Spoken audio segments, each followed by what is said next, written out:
Assalamualaikum warahmatullahi wabarakatuh. Selamat pagi semuanya. Nah, gimana kabarnya nih hari ini? Alhamdulillah ya sehat ya. Alhamdulillah Bapak juga sehat. Dan semoga yang lagi kurang sehat diberikan pengampunan atas dosa-dosanya dan diberikan kesehatan segera gitu ya. Nah, sebelum itu Bapak mau ngetes nih semangatnya nih. Coba yang udah sarapan komentar di kolom chat ya. Puasa ya, astagfirullahaladzim. Iya, yang puasa komen di kolom chat ya. Oke. Pada puasa kan ya, walaupun puasa nih banyak banget gunanya kita puasa ya. Terus di pandemi kayak gini kan nggak boleh keluar rumah gitu kan, di rumah aja masih pandemi walaupun sudah agak membaik, tapi kita tetap dianjurkan untuk tetap stay at home gitu ya, tetap di rumah aja gitu. Nah, ketika keadaan kayak gini kita tuh kadang semangatnya kurang gitu ya. Tapi uh, Bapak mau ngingetin ke semuanya nih, kalau kita itu semangatnya harus tetap membara gitu ya, karena kita masih muda gitu ya, masih jiwa-jiwa muda ya, jiwa-jiwa yang masih penuh dengan gairah semangat hidup ya harusnya ya. Nah, ingat juga bahwa tujuan kita menuntut ilmu adalah untuk meningkatkan kualitas diri kita dan juga untuk kebermanfaatan kita bagi orang di sekitar kita maupun lingkungan kita gitu ya. Jadi apa yang kita lakukan saat ini insya Allah akan menjadi sebuah keberkahan gitu teman-teman. Oke, ayo bangun yuk, semangat semangat. Oke, nah di video kali ini atau di pertemuan kali ini kita akan membahas mengenai salah satu materi yang cukup familiar sebenarnya di kehidupan kita sehari-hari, yaitu adalah tentang suhu, kalor, dan perubahan jenisnya. Yaitu kalau di bahasa Inggrisnya itu adalah thermal physics ya, atau fisika yang membahas tentang hal-hal thermal gitu ya. Nah, sebelum kita melanjutkan ke materi, nah kita berdoa dulu ya terlebih dahulu menurut agama kepercayaan masing-masing dalam hati ya kan, supaya pelajaran kita hari ini dimudahkan dan menjadi sebuah ilmu yang bermanfaat dan mudah dicerna oleh kita semua gitu ya. Amin ya rabbal alamin. Nah, berdoa dalam hati dimulai. Cukup? Oke, sebelum kita belajar seperti biasa kita harus tahu dulu tujuan kita belajar ini itu untuk apa sih gitu ya. Nah, tujuan kita belajar di sini yang pertama adalah untuk menjelaskan mengenai perubahan keadaan pada suatu zat gitu ya. Nah, itu kan ada zat cair, padat, dan gas gitu. Kita harus mengetahui atau memahami bagaimana sih proses perubahan zat tersebut gitu ya. Apakah bisa dari padat menjadi cair, apakah bisa padat menjadi gas dan lain sebagainya. Selanjutnya kita akan mengetahui apa itu temperatur dan bagaimana cara mengukur temperatur gitu ya. Dan yang ketiga itu adalah skala gitu, karena temperatur itu kan kaitannya dengan skala ya. Ada skalanya. Kalau dipanjang kan ada skalanya sentimeter, meter, desimeter dan lain-lain. Apakah kalau di suhu itu kita menggunakan senti Celcius, kilo Celcius atau bagaimana? Nah, itu akan kita pelajari di video kali ini. Selanjutnya cara mengukurnya juga ya, jangan lupa tadi skala dan cara mengukurnya serta mengkonversinya gitu ya. Nah, selanjutnya ada yang keempat itu adalah mengenai hukum pertama termodinamika atau the first law of thermodynamics, dan yang terakhir yaitu kita akan mempelajari tentang kalor jenis dan kalor laten serta cara mengukur masing-masing gitu ya. Oke, nah sebelum itu saya mau jelasin dulu nih tentang zat padat, cair, dan gas. Teman-teman udah tahu kan apa itu zat padat, cair, dan gas? Nah, sebelumnya kita contohin aja kali ya biar cepet pahamnya. Nah, zat padat itu contohnya kayak gini. Zat cair itu contohnya kayak gini. Dan zat gas itu contohnya kayak gini. Oke? Nah, dari masing-masing tersebut apa sih yang membedakan gitu ya? Nah, kalau kita lihat secara kasat mata, padat itu ya keras gitu kan. Kalau cair itu ya seperti air gitu, cair gitu ya. Kalau gas ya kita nggak bisa nyentuh gitu, nggak bisa menyentuhnya, hanya bisa merasakannya saja gitu ya. Nah, sebenarnya kalau kita lihat secara molekuler atau secara mikroskopis atau apa ya, secara detailnya, secara kecilnya, kan kita tahu bahwa suatu benda itu tersusun atas atom ya. Kalau zaman dulu tuh atom itu adalah suatu penyusun terkecil dalam benda gitu ya. Suatu penyusun benda terkecil gitu ya, nggak bisa dibelah lagi kalau kata orang zaman dulu atom tuh. Tapi sebenarnya kalau sekarang kita cari tahu lagi, ternyata atom itu bisa dibagi-bagi lagi, ada elektron, neutron, dan protonnya gitu ya. Bahkan elektron sendiri bisa dibagi-bagi lagi gitu ya. Jadi ada yang quarks gitu yang lebih kecil banget daripada elektron. Nah, jadi atom itu sebenarnya udah jadul, cuma untuk memahami bagaimana sih perubahan zat itu kita akan menganggap atom itu adalah suatu penyusun suatu penyusun benda gitu ya. Nah, di sini kita ibaratkan benda itu tersusun atas molekul-molekul atom. Nah, kalau padat itu strukturnya kurang lebih akan seperti ini nih. Iya. Jadi dia rapat-rapat gitu ya. Bola-bolanya itu rapat. Jadi atom itu kan bentuknya dianalogikan seperti bola gitu ya. Bulat, punya volume gitu ya. Nah, kurang lebih kayak gini nih. Jadi dia itu rapat kalau padat. Tapi kalau cair kurang lebih seperti ini nih. Jadi dia agak renggang gitu ya. Dibandingkan dengan yang padat dia lebih renggang. Nah, kemudian gimana kalau misalkan gas? Kalau gas itu dia akan lebih renggang daripada zat cair gitu ya. Jadi dia lebih renggang ya. Jadi banyak ruang kosong antara molekul gitu ya. Jadi dia lebih bebas gitu. Nah, kalau misalkan kita panasin nih, misalkan zat padat kita panasin, maka si molekul-molekulnya itu akan bergetar gitu ya, akan bergetar, kemudian menyentuh molekul yang lainnya juga ikut bergetar gitu ya. Nah, itulah yang dinamakan dengan pemanasan. Nah, kalau dipanasin dia bergetar, akhirnya bergerak, dia akan bergerak. Nah, lama-lama dia akan berpencar-pencar gitu karena saling tabrak menabrak antar molekulnya gitu ya. Nah, gimana kalau didinginin? Kalau didinginin dia kebalikannya. Kalau tadi dipanasin dia bergerak, kalau didinginin dia akan melambat gitu ya. Jadi kalau misalkan dia tadinya panas nih terus didinginin, nah, nanti dia akan bergeraknya lebih lambat, akhirnya relatif diam gitu ya. Nah, semakin cepat benda itu bergerak, molekul bendanya bergerak, maka semakin panas gitu ya. Nah, di dalam benda sendiri kita tahu itu punya energi ya. Jadi benda itu punya energi, dan energi itu hanya bisa transfer atau bisa diubah bentuknya, tapi tidak bisa diciptakan atau tidak bisa dimusnahkan. Nah, itu adalah bunyi dari hukum pertama termodinamika yang berbunyi seperti tadi ya. Energi itu nggak bisa diciptakan, nggak bisa dimusnahkan gitu ya, hanya bisa ditransfer atau dirubah bentuknya gitu ya. Nah, kalau tadi misalkan logam atau besi itu kita panaskan, maka energinya itu dia akan berubah otomatis ya. Nah, perubahan energi itu terjadinya kan di dalam besinya, maka kita sebut sebagai energi internal. Nah, energi internal itu dia bergantung pada seberapa panas nih. Dia kan besi dipanasin, nanti dia energinya akan berubah. Atau kalau misalkan kita tekan nih, misalkan gas itu kita tekan, nanti lama-lama dia kan gasnya akan memadat gitu ya. Jadi energi internal di gas itu akan meningkat gitu. Nah, itulah yang dinamakan dengan energi internal. Kalau kita tuliskan dalam rumus, jadi delta U, ini kita bisa lihat di atas ya, delta U itu sama dengan Q ditambah W, di mana Q itu adalah panas yang diberikan, ditambah dengan W itu adalah usaha. Usaha itu bisa berupa tekanan, bisa berupa dorongan atau sebagainya gitu ya. Usaha pokoknya, kerja gitu ya. Jadi energi internal itu sama dengan total dari panas ditambah dengan usaha gitu atau kerja gitu ya. Nah, gitu. Nah, sebelum kita lanjut, Bapak punya video yang cukup menarik. Kita akan melakukan demonstrasi menggunakan dua zat cair yang berbeda temperatur ya, berbeda suhunya gitu ya. Oke, langsung saja kita simak videonya.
Oke, nah udah nonton kan videonya? Nah, gimana? Ada yang bisa nyimpulin nggak? Apa sih hasil dari percobaan tersebut? Oke, silakan kalau yang mau komen di bawah ya. di kolom chat ya. Oke, gimana? Ada yang bisa menyampaikan? Oke, setiap dari kalian harus memberikan kesimpulan dari percobaan tersebut ya. Satu orang minimal satu ya. Oke, silakan saya kasih waktu 5 detik. 5, 4, 3, 2, 1. Cukup ya. Oke, saya bacain ya. Saya bacain. Itu ada dari Julaiha, katanya kan itu ada yang panas, ada yang dingin. Tapi dia nggak nyatu. Tapi ada yang panas sama dingin, dia nyatu. Kenapa nyatu? Karena dia jodoh, Pak. Enggak ya, bukan gitu ya. Terus ada lagi tuh Udin yang ngejawab, katanya, oh kata Udin, karena adanya transfer energi, Pak. Iya benar. Terus kata si siapa tuh? Oh Yusuf katanya, itu kenapa kalau misalkan yang panasnya di atas, yang dinginnya di bawah, dia nggak tertukar, tapi kalau yang panasnya di bawah dan yang dinginnya di atas itu tertukar. Kata si Yusuf itu karena adanya transfer energi dari yang suhunya tinggi ke suhunya rendah. Oh gitu ya, benar nih. Jadi jawaban Yusuf benar nih. Oke, setuju ya. Jadi karena energi itu ditransfer atau berpindah dari suhu yang lebih tinggi ke suhu yang lebih rendah. Kalau misalkan tadi yang panasnya di atas, dinginnya di bawah, dia nggak nyatu, itu karena si panasnya ini, dia kan kalau kita tadi lihat di sebelumnya ya, molekulnya itu bergerak kalau panas kan, kalau dingin itu dia relatif diam. Nah ibaratnya analoginya itu pengumpamaannya, kamu berenang nih di lautan ya, berenang itu kan bergerak ya, bergerak, kamu akhirnya berada di atas permukaan air ya karena berenang. Tapi kalau kamu diam, apa yang terjadi? Yang terjadi adalah kamu tenggelam gitu ya, ada di bawah gitu. Nah itu mirip tuh kayak gitu tuh. Jadi kalau yang dingin itu di bawah, yang panas itu di atas gitu. Nah makanya dia tetap pada posisinya kalau yang panas di atas saja. Tapi kalau misalkan yang botol berisi air panasnya di bawah, dia akan lama-lama naik ke atas, sedangkan yang dingin tadi itu lama-lama turun ke bawah gitu ya, karena tadi pergerakan molekulernya gitu ya. Oke, bener Sup. Oke, kamu Bapak kasih nilai plus nanti ya. Sip. Nah, selanjutnya di sini kita harus paham lagi tadi hukum termodinamika itu bahwa energi tidak dapat diciptakan, tidak dapat dimusnahkan gitu ya. Jadi di dunia ini tuh energi nggak bisa diciptakan atau dimusnahkan gitu, tapi cuma bisa ditransfer gitu ya. Itu contohnya tadi bisa juga kita contohkan sebagai energi listrik, misalkan dari stop kontak PLN, itu energi listrik itu nggak bisa diciptakan, nggak bisa kita beli token itu muncul energi listrik, enggak, tapi ditransfer dari PLN itu bisa merubah energi gerak gitu kan, dari gerak kincir air gitu kan, membangkit listrik tenaga air misalkan dari air gitu kan, dirubah jadi listrik gitu kan, dari listrik berubah lagi jadi energi, misalkan kita mau nyalain kipas, maka kipasnya akan bergerak, nah itu energi listrik berubah jadi energi gerak lagi gitu. Pokoknya banyak macam-macam konservasi energi gitu ya. Nah selanjutnya apa sih temperatur ya? Temperatur itu adalah apa coba? Ada yang tahu? Oke, kalau enggak Bapak jawab ya. Temperatur itu adalah derajat panas suatu benda ya. Pada pengukurannya kita gunakan termometer untuk menunjukkan derajat tersebut. Nah derajat tersebut kita sebut sebagai satuannya adalah suhu gitu ya. Ya suhu. Suhu itu adalah satuan untuk derajat panas suatu benda gitu. Hal ini karena kalau misalkan kita mengukur air menggunakan termometer ya. Nah, itu kan terjadi transfer energi dari air ke termometer gitu ya, ke termometer. Nah, maka kita tahu nih kalau misalkan termometernya menunjukkan derajat 70 derajat Celcius misalkan, berarti derajat energi yang ditransfer oleh air ke termometer itu adalah 70 derajat Celcius gitu ya. Gitu kurang lebih. Oke, selanjutnya di sini kita tahu nih tadi skala itu ada pada suhu ya. Maksudnya pengukuran itu kan satunya suhu.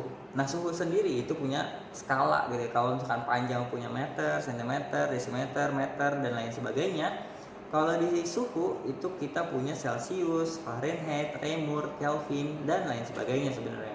Cuma satuan yang biasa kita pakai itu cuma Celcius gitu ya, sama Kelvin, Fahrenheit sama Reaumur. Jadi cuma 4 itu yang bisa kita pakai.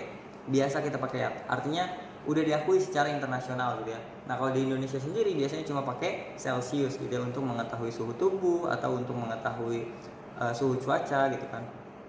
Cuma kalau di luar negeri biasanya pakai Fahrenheit atau Kelvin gitu. Nah gimana sih cara konversinya atau cara pengukurannya? Jadi setiap skala ini punya yang namanya titik beku dan titik didih. Nah titik beku dan titik didih dari tiap skala itu berbeda ya. Kalau misalkan Celsius itu dari 0 sampai 100 ya kan. Kalau misalkan Kelvin itu dari 273 Kelvin sampai ke 373 Kelvin dan seterusnya gitu ya kalau Fahrenheit dan Reaumur. Nah untuk Fahrenheit dan Kelvin ini spesial. Kenapa spesial? Karena mereka titik bekunya tidak mulai dari 0 tapi dari, kalau Fahrenheit itu dari 32 derajat Fahrenheit, kalau Kelvin itu dari 273 Kelvin. Nah perbandingan dari tiap skala ini adalah 5 banding 9 banding 4 banding 5. Itu urutannya adalah Celsius, Fahrenheit, Reaumur, Kelvin gitu ya. Jadi antara Celsius dan Kelvin ini sebenarnya sama, perbandingannya 5 gitu ya. Cuma bedanya di titik bekunya tadi. Titik beku Celsius dari 0, kalau Kelvin dari 273 gitu ya. Dan perlu kita ketahui bahwasanya 0 Kelvin itu berarti udah 0 mutlak gitu ya. Jadi udah paling 0 gitu. Gimana ya? Udah paling dingin lah pokoknya. Ya, karena titik beku kalau 0 derajat Celsius itu sama dengan 273 Kelvin kan. Tapi kalau misalkan 0 derajat Kelvin berarti udah minus berapa Celsius gitu ya. Gitu. Jadi kalau udah 0 derajat Kelvin itu berarti udah paling dingin gitu ya, paling beku gitu ya. Jadi 0 Kelvin sama dengan 0 mutlak gitu ya.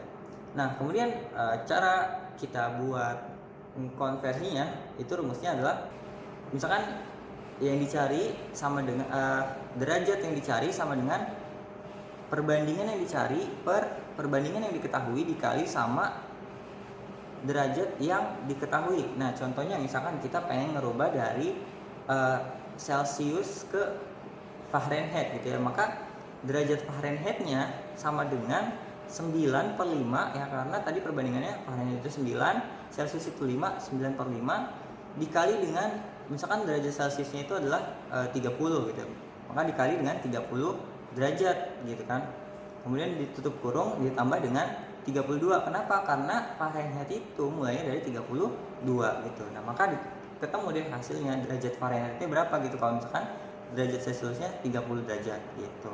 Nah selanjutnya kita akan mengetahui cara membuat termometer. Gimana sih cara membuat termometer? Ya gampang. Kita harus punya dulu bahan yang mau kita gunakan. Kalau termometer pada umumnya menggunakan raksa ataupun alkohol, kita bisa gunakan bahan lain. Yang penting dia bisa memuai ya si cairannya itu. Misalkan kita gunakan air, misalkan air yang diberi warna. Nah, caranya gimana? Caranya kita taruh air itu di air mendidih, ya kan? Terus kita tandai di mana si air pada termometernya itu berhenti gitu ya, pada titik mana gitu kan, ditandai pakai spidol. Terus kalau udah kita taruh lagi si termometer kita ini yang spesial ini yang kita bikin sendiri, ini ditaruh di es. Nanti kan titik bekunya tuh berapa kita tandain juga. Nah antara titik beku dan titik didih itu kita bagi menjadi bagian-bagian seperti dengan skala yang ada pada Celsius gitu misalkan. Nanti kita bandingin deh gitu kan, nanti jadi deh termometer kita gitu. Nah setelah kita paham cara bikin termometer, saya mau kasih tahu nih tentang simulasi yang bisa memberikan kita pemahaman tentang gimana sih pergerakan molekul ketika dipanaskan atau didinginkan gitu ya. Kan tadi udah dijelasin kalau dipanasin dia bergeraknya cepat, kalau didinginin dia bergeraknya lambat. Nah ini kita bisa saksikan di simulasi berikut ini. Oke, nah selanjutnya kalau kita udah bahas tentang kalor, suhu, dan temperatur sebagainya, kita sekarang bahas mengenai kalor jenis ya. Apa sih itu kalor jenis? Kalor jenis adalah kemampuan suatu benda atau suatu zat untuk menyerap atau melepas kalor. Ya, untuk ukuran 1 gram suatu zat itu untuk menaikkan 1 derajat Celsius tuh dia butuh kemampuannya itu berapa untuk meningkatkan 1 gram naiknya 1 derajat Celsius gitu ya. secara sederhana sih kalor jenis itu adalah kemampuan menyerap atau melepas kalor gitu ya. Kemudian dalam perpindahan energi itu dipengaruhi oleh massa material, kemudian temperatur dan juga jenis hambatannya. Sehingga untuk rumus dari E itu sama dengan mc delta theta gitu ya. Dimana E-nya itu energi, M-nya itu massa, kemudian C-nya itu adalah kalor jenis, dan delta theta-nya itu adalah perubahan temperatur gitu ya. Kalau misalkan kita pengen mencari kalor jenis, berarti tinggal kita balik ya. Jadi C sama dengan E dibagi dengan M kali delta theta gitu ya. Nah, kemudian kita peroleh deh ininya kalor jenisnya berapa atau energinya berapa gitu ya. Nah, selanjutnya di sini ada tabel dari beberapa bahan yang sudah diketahui kalor jenisnya. Selanjutnya kita akan bahas mengenai contoh soal dari thermal physics ini. Oke, sampai jumpa. Baik, untuk contoh soal di sini kita punya soal yaitu sebuah zat cair diukur suhunya menggunakan termometer Celcius, ternyata angkanya itu 40 derajat Celcius. Kemudian ditanyakan berapakah jika zat cair tersebut diukur suhunya menggunakan termometer Reaumur ya. Nah, kita tahu bahwa kalau beda skala berarti angkanya harusnya berbeda gitu ya. Nah, caranya kita gunakan seperti yang sudah dijelaskan sebelumnya, yaitu membandingkan antara skala yang ingin dihitung dan skala yang diketahui. Nah, skala yang diketahuinya kan Celcius dan yang ingin dicarinya Reaumur. Nah, perbandingan di awal kita udah dikatakan bahwa kalau Reaumur banding Celsius itu 4:5 gitu ya. Nah, maka untuk mencari suhu di Reaumur, kita gunakan rumus perbandingan yang dicari dibagi dengan perbandingan yang diketahui dikali dengan derajat yang diketahui. Nah, di sini karena Reaumurnya itu 4, Celsiusnya 5, maka 4/5 dikali dengan derajat Celsiusnya yaitu 40 derajat Celsius, sehingga untuk suhu Reaumurnya itu adalah 32 derajat Reaumur gitu ya. Mudah kan? Nah, selanjutnya di sini ada contoh soal yang kedua yaitu tentang kalor jenis. Nah, di sini dikatakan bahwa ada 26.400 Joule energi yang diberikan kepada 2 kg balok aluminium. Nah, kemudian temperatur dari balok aluminium tersebut meningkat yang awalnya 20 derajat Celcius menjadi 35 derajat Celcius gitu ya. Kemudian dikatakan di sini bahwa balok tersebut terinsulasi. Jadi nggak ada energi yang dilepaskan ke lingkungan gitu ya. Nah, kita diminta untuk menentukan berapa kalor jenis dari aluminium tersebut gitu ya. Nah, kita kan udah tahu nih rumus dari kalor jenis, tinggal kita aplikasiin aja gitu ya. Nah, caranya gimana? Caranya, pertama kita tuliskan dulu rumus dari kalor jenis, yaitu C sama dengan E per M delta theta ya. Dimana E itu adalah energi, M itu adalah massa, dan delta theta adalah perubahan temperatur gitu ya. Nah, itu udah ada semua tuh. Energinya adalah ini ya, 26.400 Joule. Kemudian massanya adalah 2 kg. Dan yang terakhir ada delta theta, yaitu perubahan temperatur, yaitu 35 dikurang 20 ya, karena kondisi awalnya 20, kemudian naik jadi 35. Maka delta theta-nya adalah 15 derajat Celcius. Nah, kalau kita konversi ya, itu bisa jadi 15 Kelvin gitu ya. Nah, kemudian setelah kita udah analisis nih variabel apa aja yang ada, nah kita masukin deh ke rumus. Jadinya C sama dengan 26.400 dibagi dengan 2 kali 15.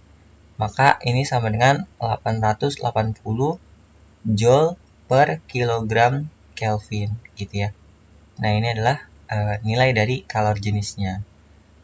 Nah, itu tadi contoh-contoh soal dari materi thermal fisik kali ini.